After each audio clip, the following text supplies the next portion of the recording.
You're wondering, should I open the door and come and give you the episode or should I not? Now, I want to show you something.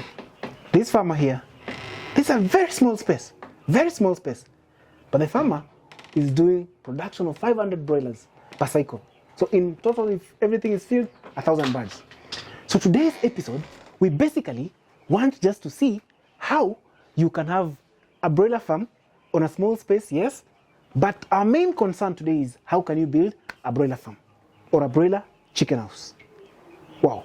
The good thing about broilers is the birds per meter square, the number of birds per meter square is slightly higher than the number of birds per meter square compared to layers. My names are Antonio Innocent Mdongi. You can also call me AIM Agriculture Farm. I am your full-time poultry plug. And if you're new to our YouTube channel, guys, kindly hit the subscribe button, like and share. Come on. This is a broiler chicken house. Let me show you in a nutshell. So this one is a flock house and that one is a flock house over there.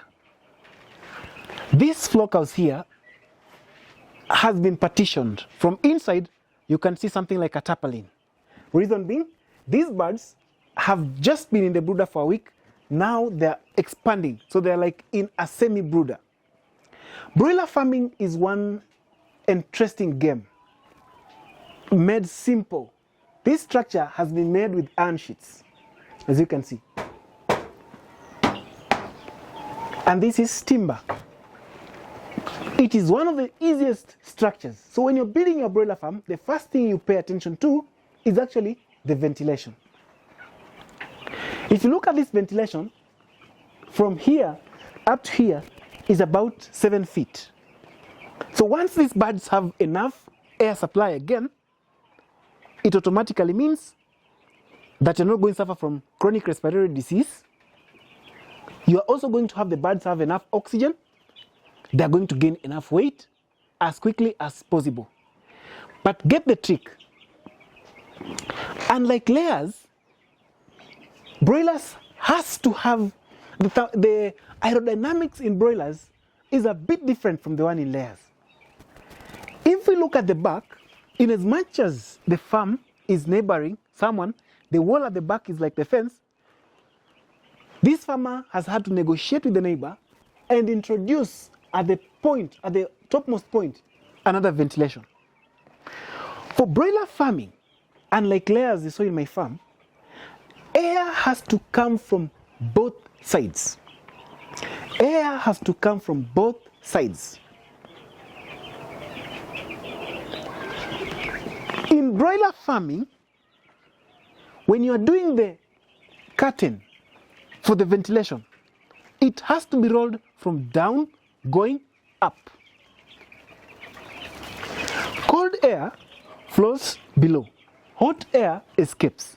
So most farmers make a mistake that after building your broiler farm, you put your curtains from up rolling down. That is wrong. When you're regulating temperature, for example, it's very cold outside, so you need to raise the curtains. When you drop these curtains from up, it means the room is going to be very cold, unlike you who wants to make it hot. Why? Here at the bottom, we have cold air. From here going upwards, we have hot air. So if you close up to here, it means that more cold air will keep entering in. But that's the reason why we say you have to raise your curtains from below. So as you raise your curtains from below, it means that you are preventing entry of cold air. So air will be warm, then partially escape as less cold air enters the structure. Get that point? We are having ventilation at the back so that we have aerodynamics. Air flowing in, and then because it's flowing from outside, then it's picking the hot air, then it's rising and escaping from this upper part. With broilers, you don't mess the air. You pay much attention to the quality of air. Now, there's something I was showing you in the master class, and I've also shown you in my layer chicken farm. If I open this door, you'll find that this farmer has put here carton boxes. I'm not the one who has told the farmer to put the carton boxes. But now you can connect. In the previous episode I did, when I mentioned to you that for construction of a door of any chicken house, be it layers, be it broilers, it has to be cut here. Like if you close this door here, it has to be cut right at this level where this farmer has put this iron sheet, so that now it flashes. So instead of the farmer putting the carton boxes down there to prevent the chicks from coming out, she would have simply opened the upper door, then entered inside. When you are constructing your broiler chicken farm, look at the distance from the lintel or the wall plate to the apex of the roof. This farmer here has used an odd of doing about, this is about 50 centimeters, half a meter. But today, it's recommended that you do the distance from the wall plate to the apex of the roof should not be less than a meter. There are various reasons. This one has to be more than a meter because when the sun is shining towards sunset, because now we are doing the farm on a very small space, we have broken the rule of east to west direction. When the sun is setting or when the sun is rising, depending on the direction, we have got sun rays flashing directly into the structure. The worst about that, and like I mentioned, we experienced that, the birds will come towards the sun to bask. And as they are basking, that is stampede. You lose the birds. So basically, when it's too hot, you find that mostly we wear caps. The caps will help prevent much light from hitting or much sun rays from hitting your face. That is the work of extending this roof apex.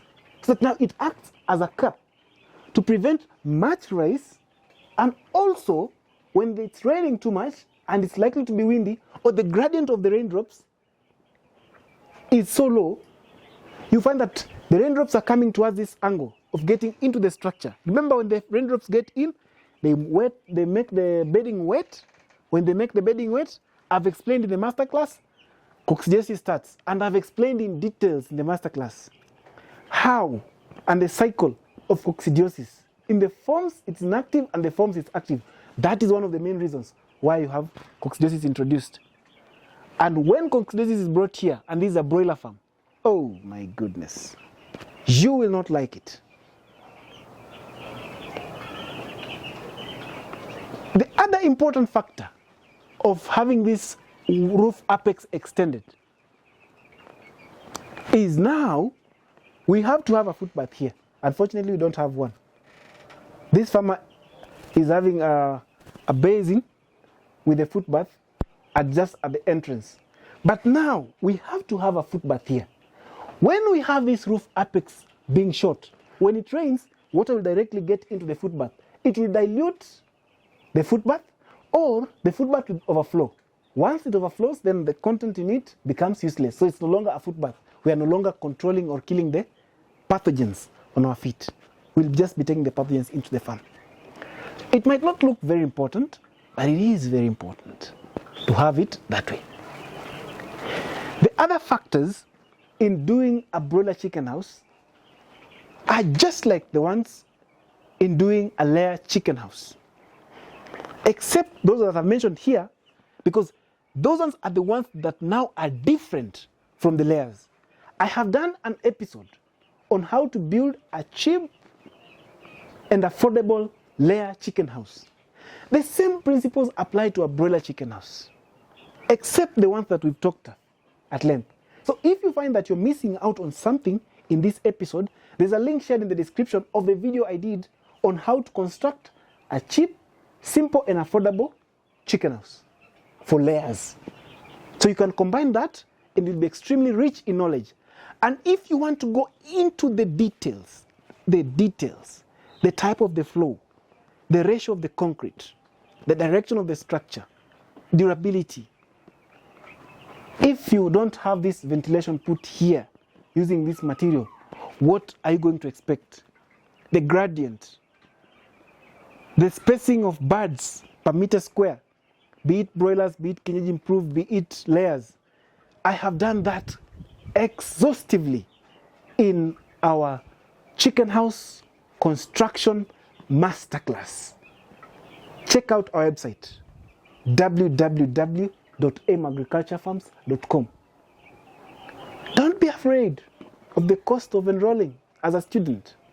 It is worth it. It is worth it. And you'll never regret. Who loves you more than Aim Agriculture Farm does? Bye-bye.